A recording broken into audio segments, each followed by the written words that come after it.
area had a shark attack problem. There had been 8 attacks in the last year alone, 6 of which had been fatal. And every time it happened, the local newspapers would write stories describing the scenes in graphic detail. They would call the sharks monsters and recount how they'd latched onto some poor teenager and shaken their body around like a rag doll. Certainly, these stories fueled the public's fear of sharks, but they also inspired fascination. People were amazed by the power and ferociousness of these creatures, and so they wanted to see them up close. Luckily, Bert Hobson was more than happy to oblige them. Bert and his brother Charlie owned the Coogee Beach Aquarium in Sydney. During the warmer months, the aquarium was used as a public swimming pool, but during the winter and fall, when it was too cold to swim, Bert would pump ocean water into the pool and then fill it with all kinds of aquatic creatures for visitors to see. But nothing got more people through the aquarium door than a shark. Even as the country struggled to pull itself out of the Great Depression, which was the worst economic downturn in the history of the industrialized world, a shark could still draw big crowds and big money. Over the last few years, Bert had managed to capture and exhibit more than 20 sharks, but the problem was none of the sharks lived very long. They typically died within just a few weeks of being in captivity. And so the Hobson brothers were always on the hunt for a new shark. This was especially true in April of 1935 because Coogee Beach was going to play host to a massive parade in honor of Anzac Day. Anzac Day is a national day of remembrance in Australia and New Zealand that primarily is about honoring fallen soldiers. Tens of thousands of people were scheduled to attend the event on April 25th, and Bert figured if he could catch a shark, the aquarium could capitalize on some of that holiday foot traffic. So, on the morning of April 18th, Bert headed out onto the water in his big fishing boat. The day before, he'd set some fishing lines about 1.5 miles from the beach and baited them with chunks of mackerel, hoping that when he returned, he'd find a shark tangled up in his lines. And Bert would not be disappointed. That day, when he checked the lines, there was this massive 14.5-foot-long tiger shark ensnared in his trap. Even more exciting for Bert was the shark was exhausted and not trying to put up a fight. It had clearly spent the night before struggling to free itself, and now it just didn't have the energy to resist Bert reeling it in. So Bert grabbed the lines and attached them to his boat, and then he towed the shark back to the aquarium where it was put into the pool. Looking down at his prize swimming around the tank, Bert was sure this huge shark was going to be a massive media sensation. And Bert would be right, although not for the reasons he expected. The Hobson brothers bought ad space in all the major local newspapers announcing their newest attraction. They called it the largest tiger shark ever in captivity, and that may actually have been true. Most tiger sharks are 10 to 14 feet in length, and this one was 14.5 feet long.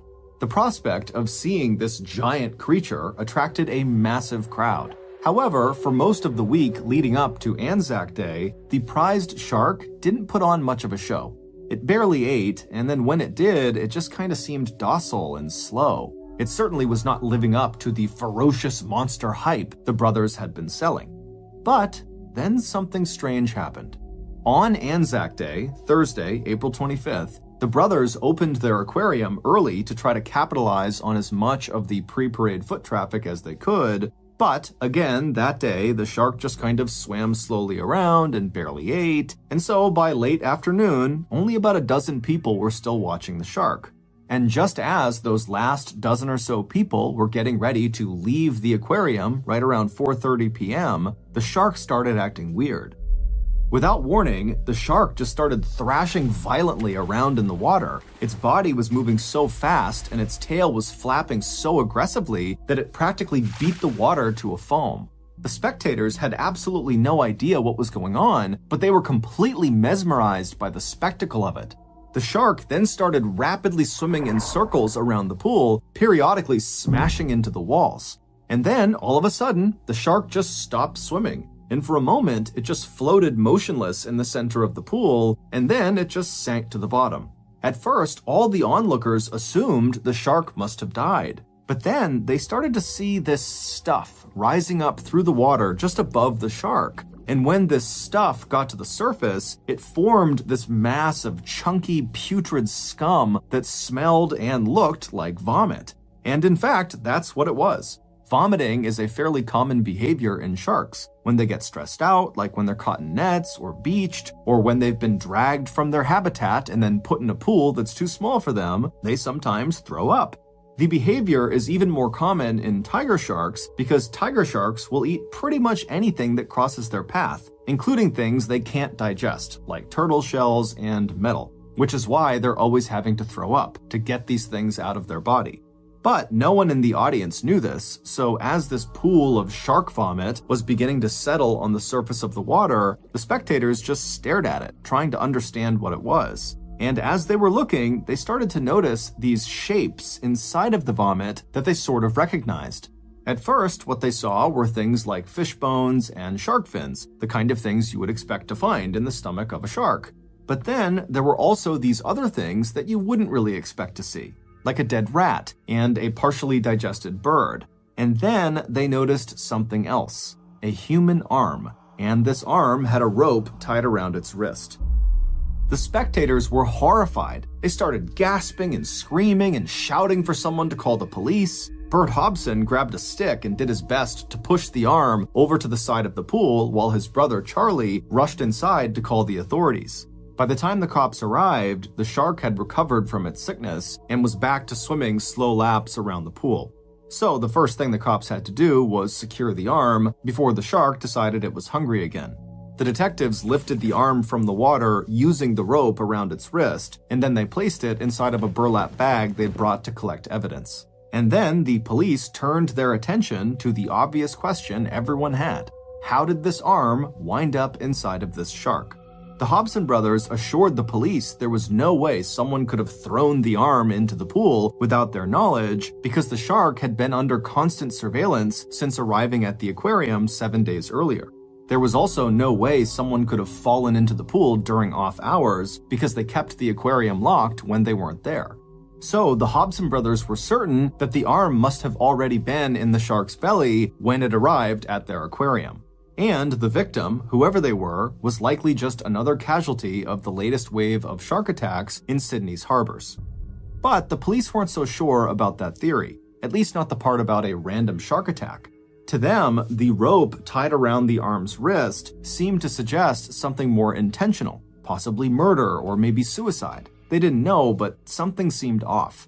But regardless, the police knew their first order of business was just identifying the owner of the arm so that their family could be notified about their death. Now, in 1935, under normal circumstances, trying to figure out whose arm this was would be nearly impossible because DNA had not been discovered yet.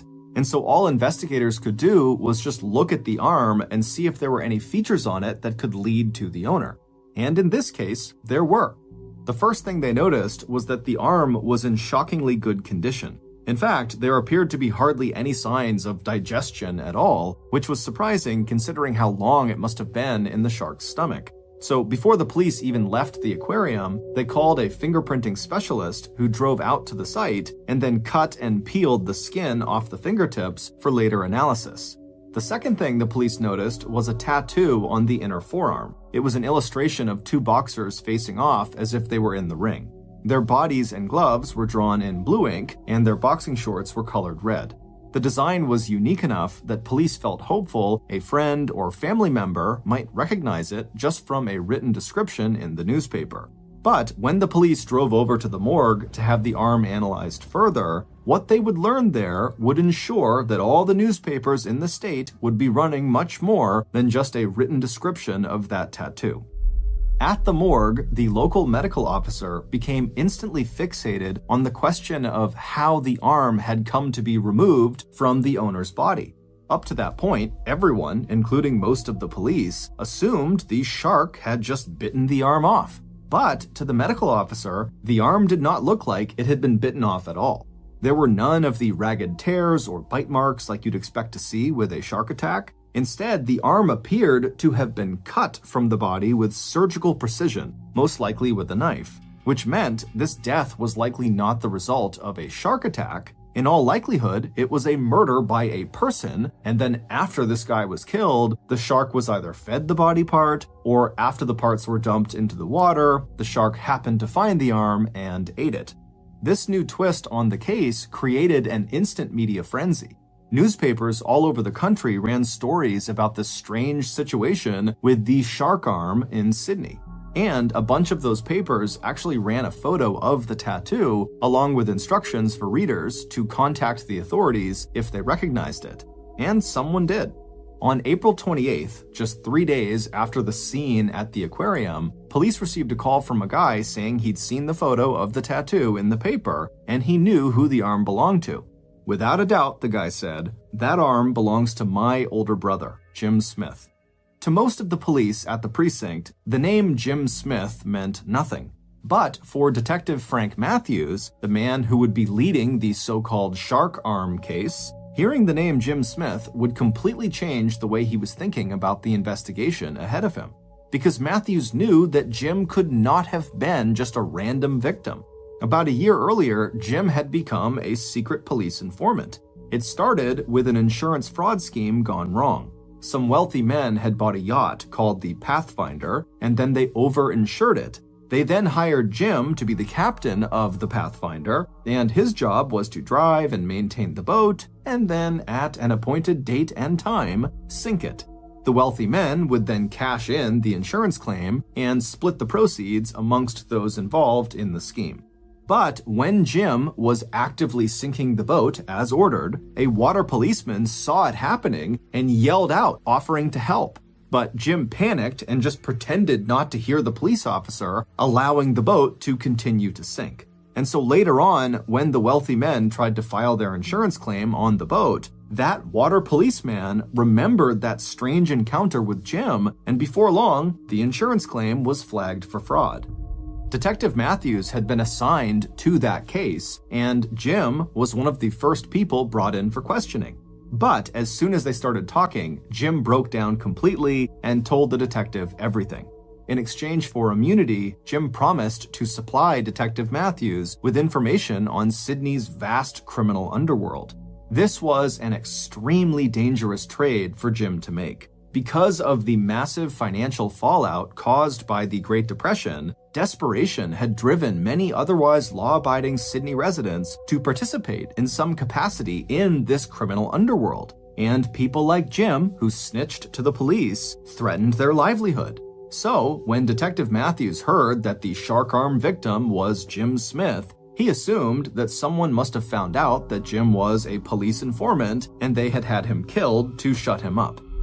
But the detective didn't reveal any of this to Jim's brother when they spoke. He simply asked the brother to come down to the station and give a formal statement, which he agreed to do.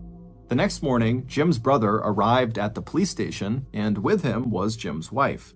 She fought back tears as she told police it had been more than 10 days since she or anyone else had seen Jim.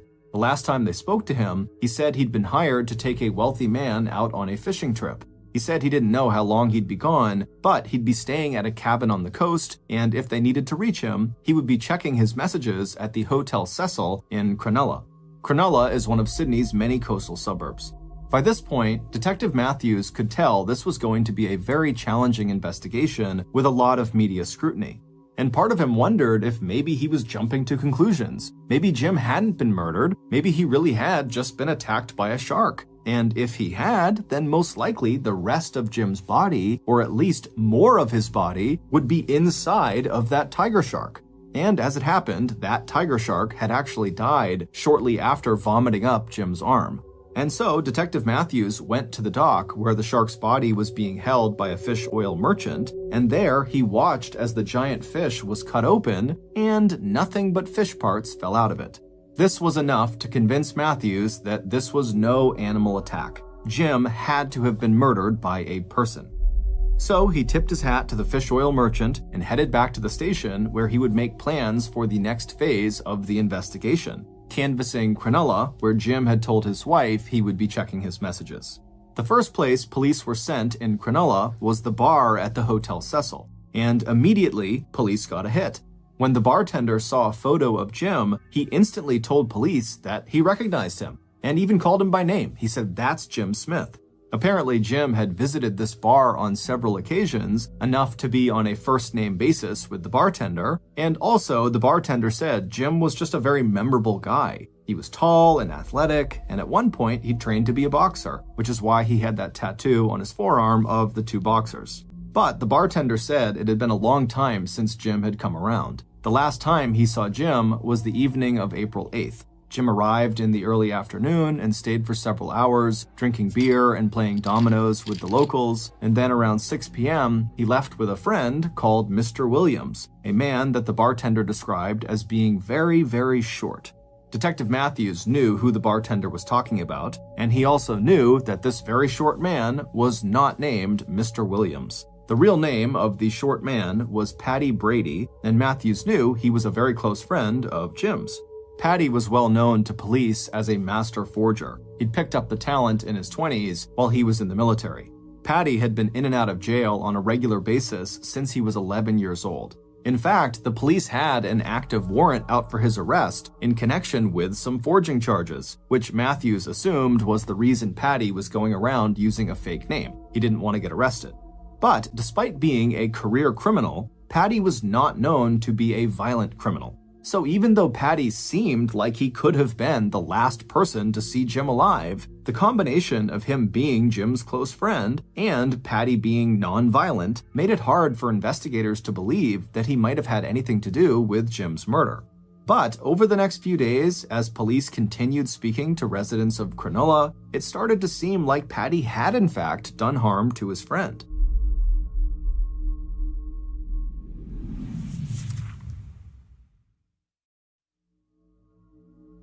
The information police gathered in Cronulla led them to a cottage on the water in Cronulla, and this cottage was being rented by Paddy. And apparently, on April 8th, after Jim and Paddy had left the Hotel Cecil, the pair had traveled by boat to this cottage and gone inside together, but the next day, only Paddy came out, and after that, no one heard from Jim again.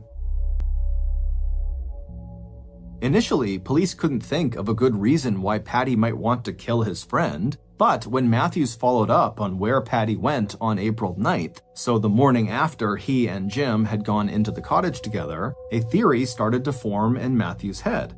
Matthews learned that on the morning of April 9th, Paddy left the cottage and headed for a taxi depot. The driver of the taxi told police that Paddy looked disheveled and totally out of it. Paddy asked the driver to take him to McMahon's Point, a wealthy community on Sydney's North Shore. The driver dropped Paddy off outside of this large fancy house right above the water, and he watched Paddy go inside. Paddy would stay in the house for about 40 minutes, and then he would call another cab to come pick him up and drive him back to Cronulla. Some of the detectives wondered who a guy like Paddy would be visiting in a fancy place like McMahon's Point, but Detective Matthews knew exactly which house the driver was talking about, and he knew exactly who lived there.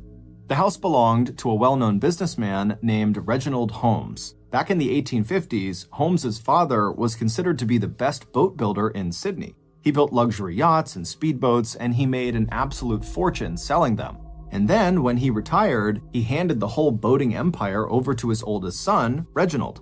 For decades, the Holmes family lived like royalty in Sydney Harbor. But then the Great Depression hit, and Holmes's yacht-building business, like all other luxury businesses, went downhill fast.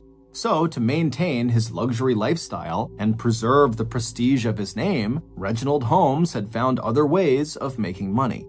Mostly, he used his boats to facilitate drug smuggling off the coast of Sydney Harbor. Many people were involved, but hardly anyone ever got in trouble for it because at the time, there were only 2 cops in Sydney assigned to drug cases. But the thing that put Holmes on Matthews' radar was the sinking of the Pathfinder. Remember how Jim became an informant after a couple of wealthy men hired him to sink their yacht, the Pathfinder? Well, Detective Matthews had recently discovered that Reginald Holmes and his close friend Albert Stannard were those 2 wealthy men. The only reason Matthews had not pursued charges against them was that they had withdrawn their insurance claim after he had started investigating them.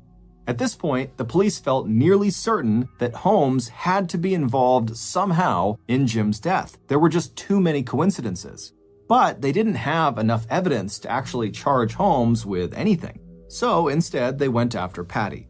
At 6:30 p.m. on May 16th, police arrested Paddy at his home and drove him back to the precinct where he was subjected to more than 6 hours of questioning. But in all that time, Patty skirted every one of the investigators' questions and barely broke a sweat. Unlike Jim, Patty was a career criminal who lived by a sort of code of honor, meaning he would never snitch.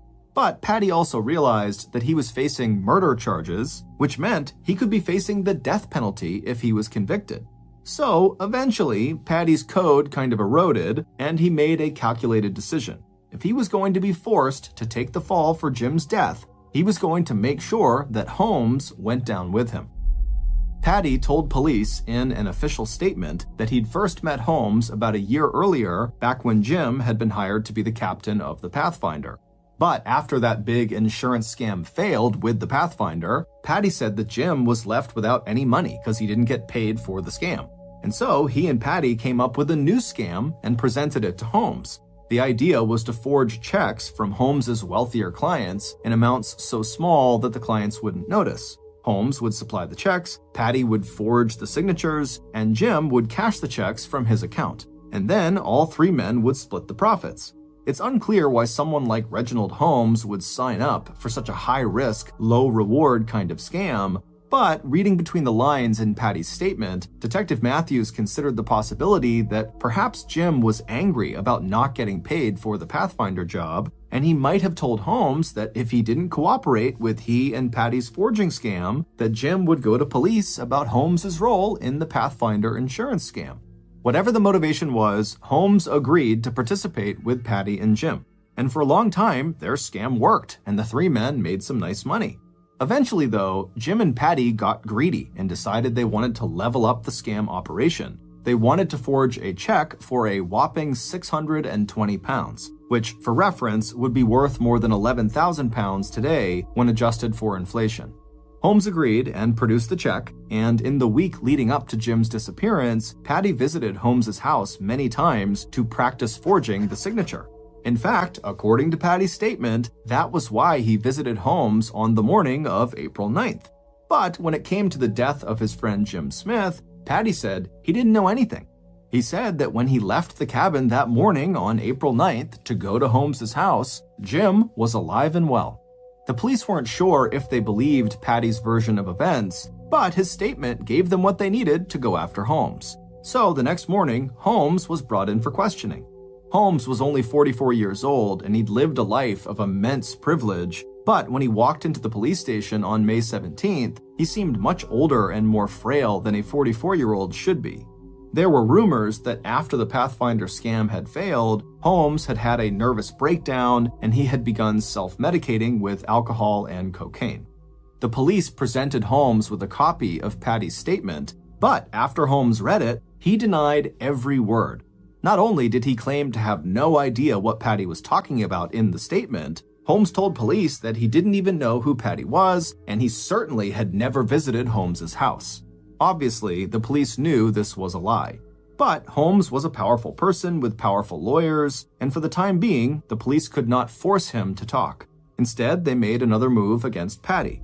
On Sunday, May 19th, the news hit the papers. Patty was officially being charged with the murder of Jim Smith. There would be a public trial, which meant if Patty stuck to his story, Holmes would be compelled to testify in front of the press about both his shady business dealings and the death of Jim Smith. Holmes knew that that kind of media attention would ruin him and his family. So, on the morning of May 20th, a day after Patty was officially charged with murder, Holmes got up early and headed down to the harbor. The weather was cold and foggy, but Holmes was determined to get out on the water. So he walked to the wharf, where his friend and co-conspirator, Albert Stannard, kept a small boatyard. Stannard wasn't at the harbor just yet, but Holmes found one of Stannard's employees who was just starting to set up for the day. Holmes asked the employee if he could borrow one of Albert's speedboats for a quick ride along the coastline.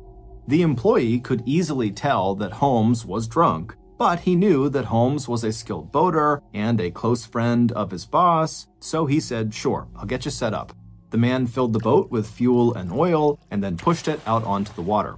Holmes climbed in, threw the boat into high gear, and sped away from the dock. It was only about 7:30 in the morning, and the ordinary people of Sydney were just beginning to board their commuter ferries across the harbor. But Holmes appeared to be on a mission.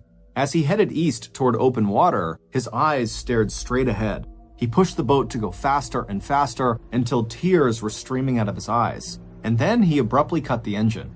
As the boat gently rocked in the waves, Holmes found himself staring at a particular stretch of coastline, Piper Point, the most expensive suburb in all of Sydney. He thought about all the people he knew who lived there and imagined them reading the horrible headlines that were sure to be written about him during the upcoming trial. With his eyes looking straight ahead, Holmes reached into his coat pocket and pulled out a bottle of brandy. There wasn't much left in the bottle, but he gulped down the last of it and then threw the bottle over his shoulder. And then Holmes reached back into his pocket and pulled out a revolver. And there, within full view of the people who lived on Piper Point, Holmes pointed the gun at his forehead and pulled the trigger. The gun went off and the blast threw Holmes's body out of the boat and into the water. But, shockingly, he survived. The bullet hit the thickest part of his forehead, so instead of puncturing his skull, it just sort of flattened there against his forehead and then fell to the ground, leaving him with a giant flesh wound on his face. As soon as Holmes hit the water, he bobbed back to the surface like a cork, and for a second he just looked around wondering what happened while blood gushed from his forehead. Then he just swam back over to his boat and climbed inside. Meanwhile, the residents of Piper Point, who had actually seen the attempted suicide, began calling the police. The water police were dispatched to the area and they raced towards the injured boater, but as soon as they got close to his boat, Holmes would just turn his boat around and speed away. This happened over and over again, with the water police trying to get close enough to help, and Holmes cutting the wheel sharply and rushing away from them at the last second. And even though Holmes periodically would pass out behind the wheel, either from blood loss or drunkenness or both, he still managed to evade the water police for more than 4 hours. Finally, Detective Matthews and his squad were notified of what was going on out on the water, and so they headed out in their own boat, and with the help of Holmes's own brother in another boat, they were able to finally jump on board of Holmes's craft and tackle him and pull the keys out of his ignition. Holmes was taken back to shore and sent immediately to the hospital, and then 5 days later, when Holmes was finally healthy enough, he told detectives he was ready to talk. Holmes told police that Patty had been blackmailing him for months, threatening to reveal what he knew about the Pathfinder insurance scam if Holmes didn't pay him. But then, on the morning of April 9th, the morning after Jim was last seen at the cottage with Patty, Patty had come to Holmes's house looking disheveled and carrying a big brown leather bag.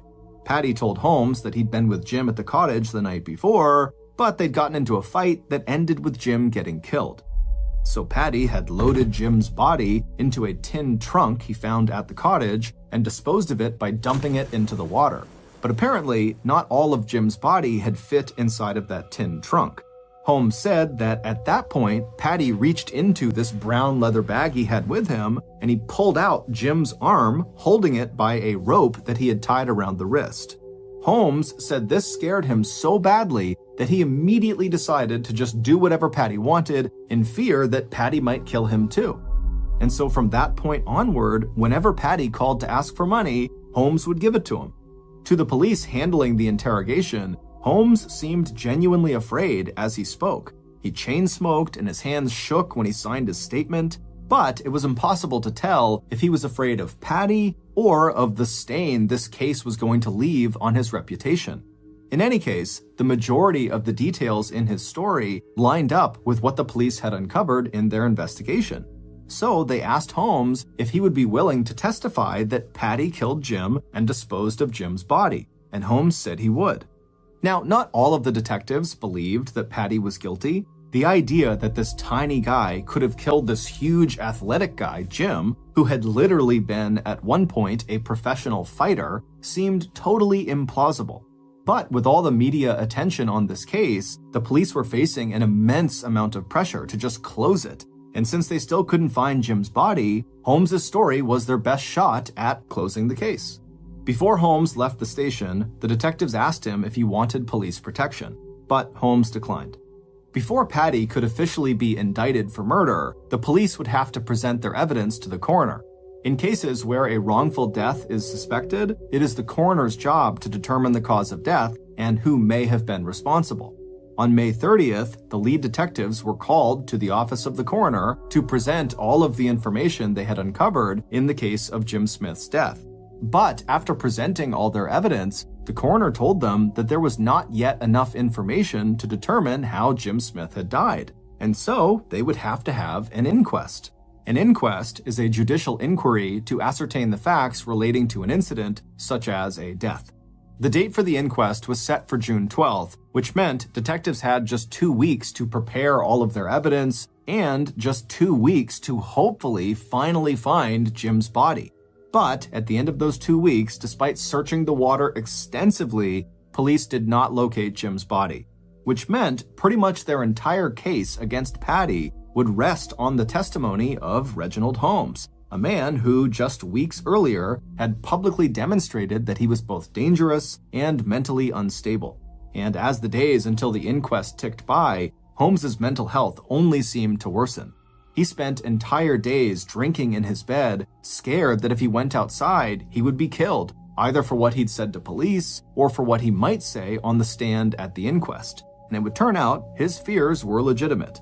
In the early hours of June 12th, the day of the inquest, a police officer was making his rounds when he noticed a car idling by the side of the road. Its headlights were on, and the passenger door was open, and the driver was just kind of sitting there, leaning forward. June is wintertime in Australia, and in a coastal city like Sydney, the wind that sweeps in from the harbor can be extremely cold. And so worried something was wrong because this guy's door is open, the patrolman quickly got out of his car and he hustled over to the idling car to see what was happening. The patrolman came around to the open passenger door and shined a flashlight on the driver. And right away, he saw the driver was covered in blood and had been shot several times on the left side of their body. By the time the sun came out and people started gathering outside the courtroom for the inquest, the story had already hit the papers. Reginald Holmes had been murdered, only 7 hours before he was scheduled to testify at the inquest. Without the police's star witness, the case against Patty Brady was bound to fail. For one thing, the police had no direct evidence tying Patty to Jim's murder, but as it would turn out, that wasn't even their biggest problem. At the inquest, which did end up happening, Patty's lawyer would argue that the court could not find Patty responsible for Jim's death since there was actually no hard evidence that Jim was even dead. All they knew was Jim was missing an arm, and people can survive without an arm. And since this was technically true, the coroner was determined to have no authority to hold this inquest, which meant they had to shut it down. Patty would be acquitted of all charges. However, he would spend the rest of his life going in and out of jail for other offenses. Jim's body would never be found, and no one would ever be convicted for his murder. Nor would anyone ever be convicted for the murder of Reginald Holmes. Although some people believe Holmes's murder was orchestrated by his old friend and co-conspirator Albert Stannard, either to help his family collect on one of his many life insurance policies, or to avoid him ruining both of their reputations by testifying at the inquest that would implicate both of them. Many people in Sydney considered these outcomes to be a huge miscarriage of justice and a total failure on the part of the police. But many other people in Sydney were quietly relieved that the people involved in this very bizarre shark arm case took their secrets of Sydney's underworld with them to the grave. One day in January of 2017, a 26-year-old man named William Hargrove paced anxiously back and forth inside of his tiny bedroom. Will was nervous because he was about to take the biggest chance of his life. He was about to ask a woman, who he had only known for a few weeks, if she would marry him. Will looked around his bedroom and he saw there was dirty clothes coming out of his hamper and there was fast food trash all over the ground. And so he knew this was not the ideal location to ask someone to marry him, but he also knew he was running out of time. The woman he wanted to propose to, who was sitting right behind him on his bed, was about to head back to Russia where she lived in just a few hours. And so Will finally stopped pacing, he turned to face this woman on the bed, who was just sitting there silently, and Will was about to say something, but then he chickened out and just kept on pacing. To that point, Will's life had been pretty boring and lonely. He worked a low-paying job as a mechanic, and he lived in this bedroom. This was his apartment, this one room, which was being rented to him by a married couple who owned the house it was in. And this house was in a small city in the US state of Oregon. Will didn't really have any friends, and he didn't really have any meaningful hobbies. All he really had was his intense love of science fiction and fantasy. He would lose himself for hours watching movies about outer space and strange, distant alien planets and magic, and then often, after he would watch these movies, he would walk into the forest near his house, and he would just kind of wander around daydreaming about these movies, and he would pretend he was the hero from these movies. And suddenly in his mind, Will would become a sorcerer with great powers, or a brilliant scientist who went back in time to save the world. But as much as Will loved daydreaming and fantasizing, what he really wanted was a wife and kids. And so recently, he had joined an international dating website, and it was through that website that he connected with 26-year-old Anna Repkina from Russia, who was the woman sitting on the bed behind him. And now, if Will could just muster the courage to pop the question to her, he was confident she would say yes, and he could finally start his real life with Anna. Anna, who had blonde hair and striking blue eyes, was a bit of a dreamer like Will. For example, she fundamentally believed that there was a soulmate somewhere in the world for everyone. However, to that point in her life, she had not found her soulmate. Instead, she had been through one bad breakup after another.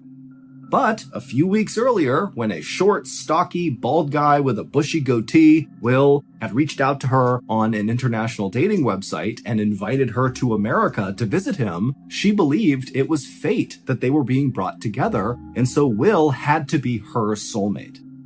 Will finally stopped pacing and turned again to face Anna, who was now reading a book on the edge of the bed. And Will, who was terrified at this point, took a deep breath and then reached into his pocket and pulled out a jewelry box. Inside of it was a beautiful emerald ring that was situated on a white gold band. And so Will took a step towards Anna, he dropped down to a knee, and he held out the jewelry box and he opened it up.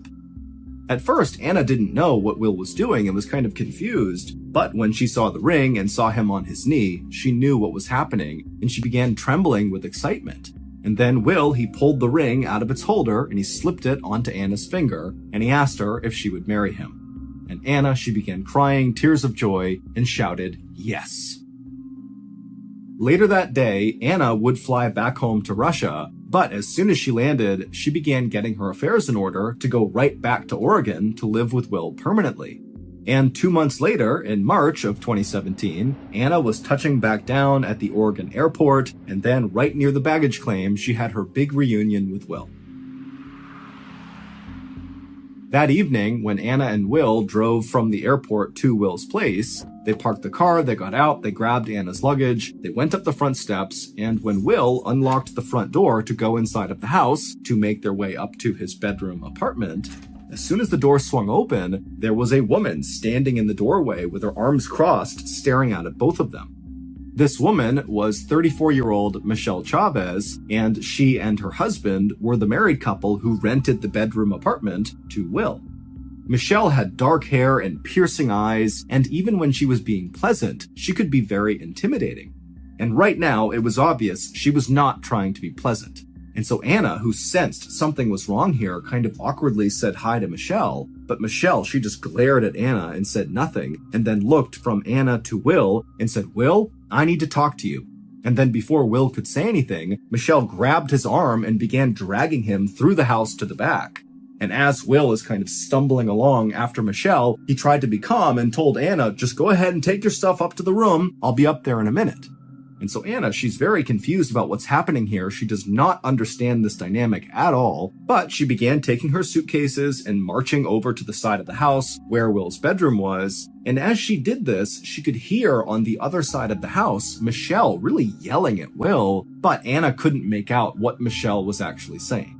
And so at some point, when Anna was now inside of Will's bedroom, just kind of waiting, Will finally did come into the bedroom with his head hung down low, and Anna could just tell that, obviously he's just been yelled at, he looks defeated, and so Anna's trying to make eye contact with him, and finally, Will looks up at Anna, and Anna says, "Hey, what's going on? Why was she so upset? What's happening here?" And in a quiet, trembling voice, Will would tell Anna that Michelle and her husband had just told him that they can't live here anymore. They have to move out. Anna couldn't believe this. She had just flown across the world to be here with Will, and now they don't have a place to live? But she could tell, obviously, Will is really upset about this too, and so instead of just being mad at him, she said, what's going on? Why is she kicking us out? And at first, Will kinda acted like he didn't really know, but then eventually, when Anna kept asking for more information, he would tell her that Michelle sort of had a crush on him, and when she saw Anna moving in with Will, she became really jealous and told them to leave. When Anna brought up the fact that Michelle was married, Will said, I know, she's married, the crush hasn't gone anywhere, but she still feels really jealous. Anna was obviously really upset about this situation, but after Will had explained what's going on with Michelle, Anna wasn't mad at Michelle, she actually felt kind of bad for her. It was sort of pathetic that this married woman was acting the way she was. And so Anna actually figured that really this is probably for the best, that we should get away from Michelle.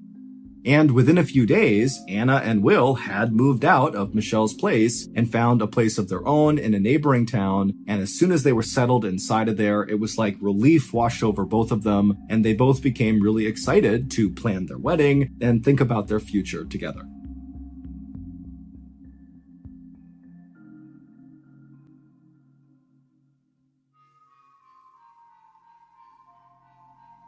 A few weeks later, on March 25th, 2017, Anna woke up early and put on her beautiful, simple white wedding dress that she brought from Russia, and then she and Will piled into his car and they headed to the beach. The couple had decided to go with a very simple, intimate outdoor wedding ceremony led by an officiant. An officiant is someone who can legally conduct a wedding. When the couple arrived at the beach, Anna hopped out and immediately began walking over the sand towards the water, and Will stayed back to call the officiant because he didn't see him anywhere. And so when Anna reached the water, she took in the beautiful sights and sounds of the beach, she felt the sun on her face, and she listened to the sound of the waves crashing, and it was like suddenly she realized how lucky she was. I mean, this wedding day was turning out to be perfect, when over the past couple of weeks, she wasn't sure if it was even going to happen. Even though Anna and Will had left Michelle's house and had no contact with her, over the past couple of weeks, Michelle had become a sort of thorn in their side, sending Anna all these really threatening messages, things like demanding that Anna share Will with her, or else she'll do something awful. And so Anna is thinking that Michelle is going to find a way to sabotage their wedding, but here they were on the beach about to get married with no Michelle in sight. And so at some point, Anna looked along the beach and saw a little bit farther along were the two friends that she and Will had invited to be a part of their wedding. And so Anna ran over to them and she hugged them and began chatting with them. And as she's chatting, she looks up and she sees Will coming down onto the beach and he's on his cell phone. And Anna can't tell what he's saying. He's too far away, but it's obvious there's something wrong. And by the time Will actually got up to the group, he had hung up his phone, but it was very obvious he was really upset. And as soon as he reached the group, he would announce to Anna and their friends that the officiant was not going to be able to make it. And so unfortunately, the wedding was off, at least for now. Now, Anna was totally crushed by this, but she could tell Will also was totally crushed by this. And so instead of crying and making Will feel worse, Anna put on a brave face and told Will, don't worry about it. We will find another officiant. We'll reschedule this. It will be fine. And so Anna and Will's friends, they said bye and they headed their way. And Anna and Will had a very somber walk along the beach back to their car. But on the drive from the beach back to their apartment, they would stop at a fast food restaurant, McDonald's, and they would get some food. And by the time they had made it back to their apartment, they were laughing about how ridiculous it was that they were eating fast food in their wedding clothes.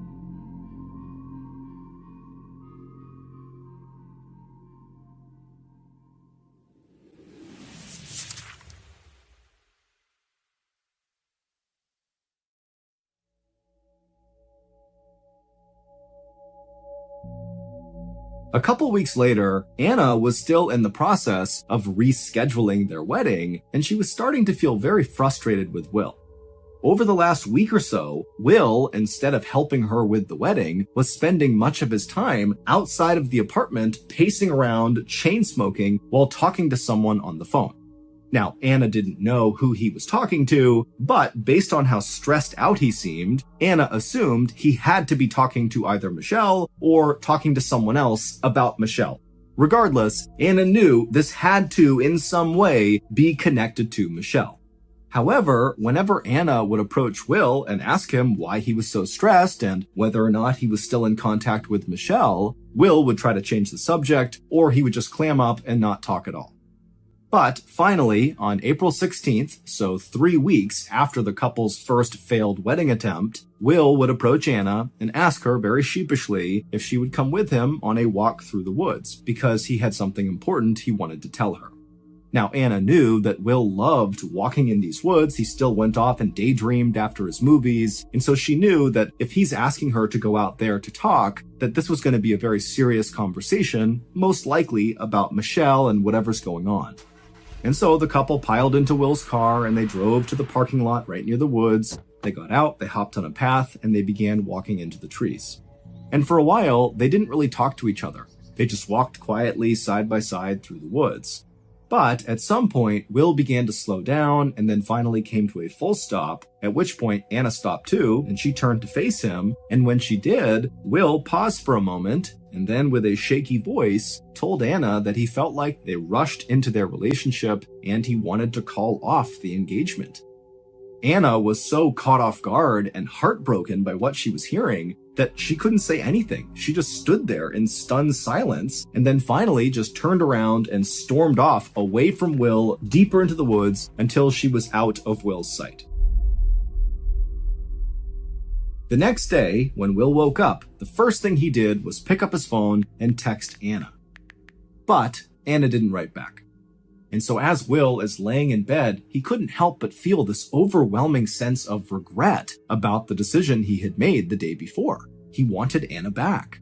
So over the course of the next several hours, Will would send Anna a series of increasingly more desperate sounding text messages, pleading with her to just talk to him, please.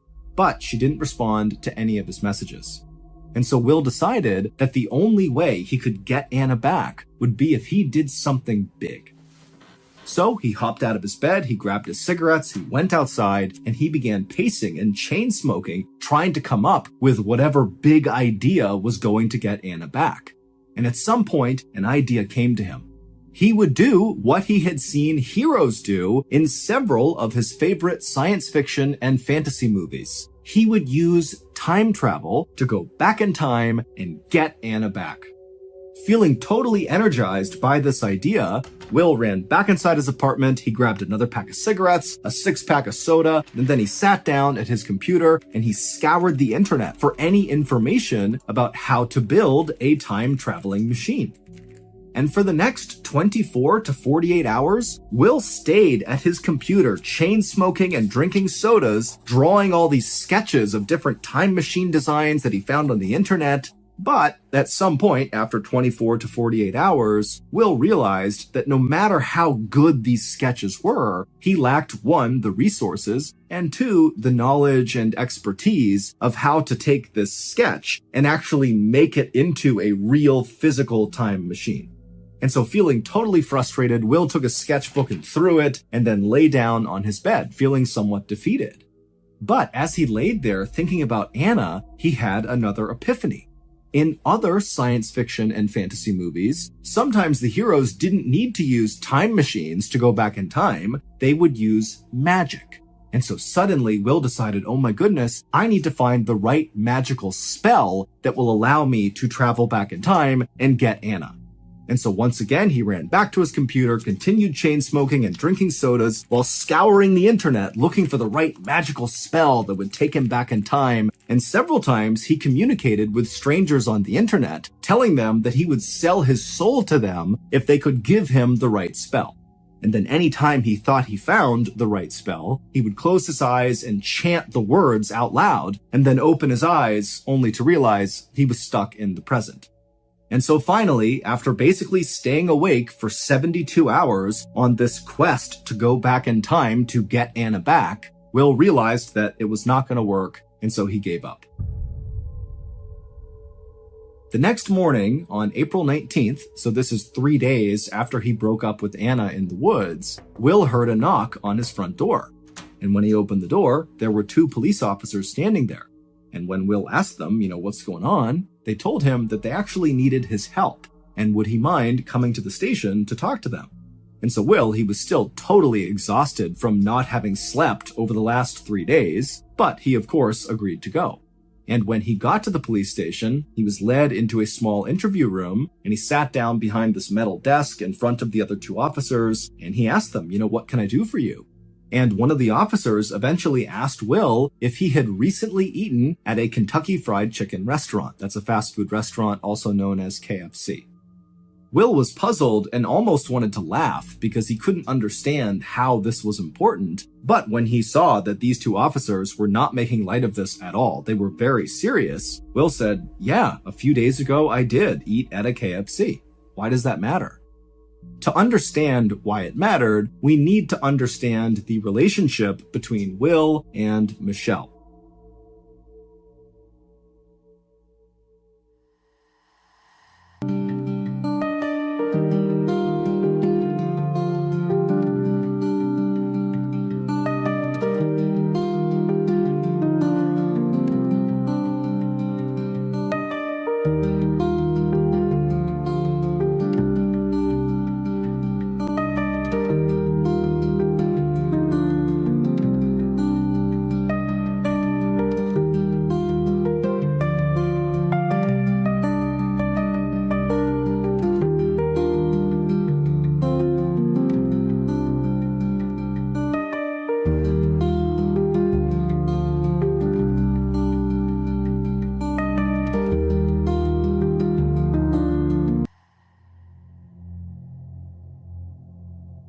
It would turn out Michelle did not just have a crush on Will. Michelle and Will had been having an intense affair right in Michelle's house with her husband since 2015, so a full year before Will met Anna. Now, Will had wanted Michelle to leave her husband and be with him, and Michelle had told Will that she wanted the same thing, but she couldn't do it right now. And so to show Will that she was serious, that one day she would be with him, she gave him her wedding ring, which was an emerald stone sitting on a white gold band. It was like a promise ring, that this is my token to you to show you that one day we will be together in public. But as time went on, Michelle didn't really show any signs of trying to leave her husband, and so Will started to wonder if he was just kind of letting his life slip by. Because remember, Will really wanted a wife and kids, and it was starting to look like Michelle was not going to give him either of those things. And so that was why Will went on that dating site and contacted Anna, and then when he learned that Anna wanted a family too, he had asked her to marry him. The ring that Will gave Anna when he proposed to her was the same ring that Michelle had given Will. Her wedding ring, the promise ring. And so when Michelle saw that ring on Anna's finger on a Facebook post that Anna made about having been proposed to by Will, Michelle was enraged.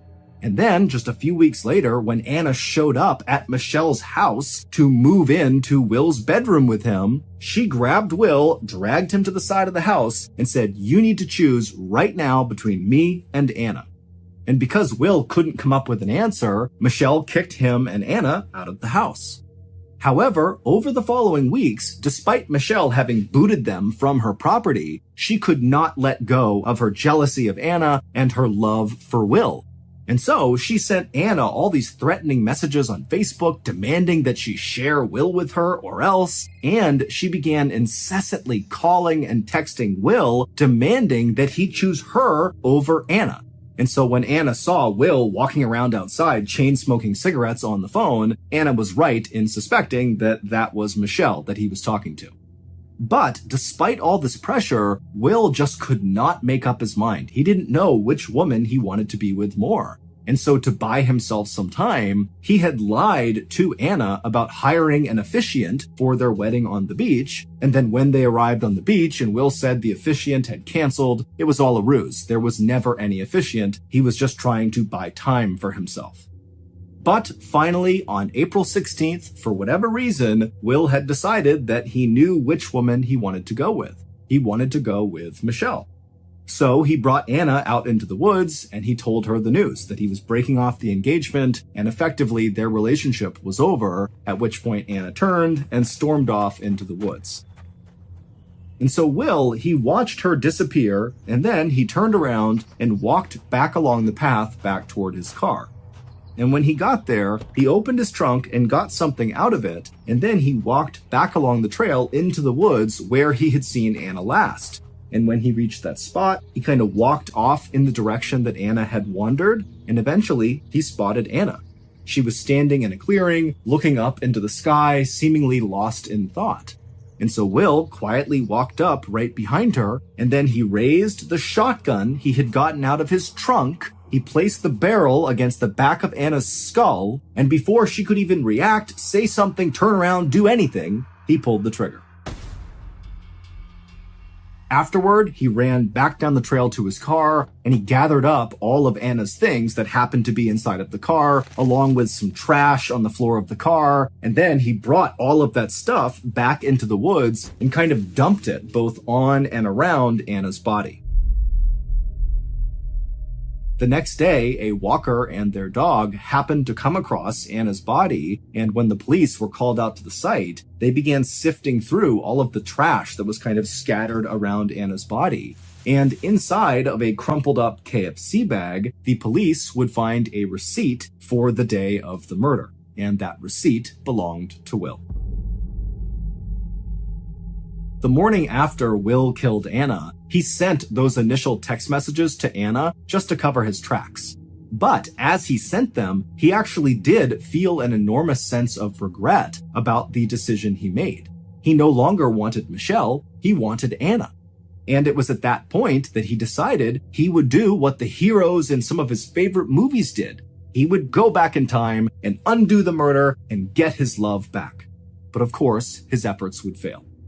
And in January of 2020, 3 years after Anna's murder, Will was sentenced to life in prison. As for Michelle, she was never charged with any crime.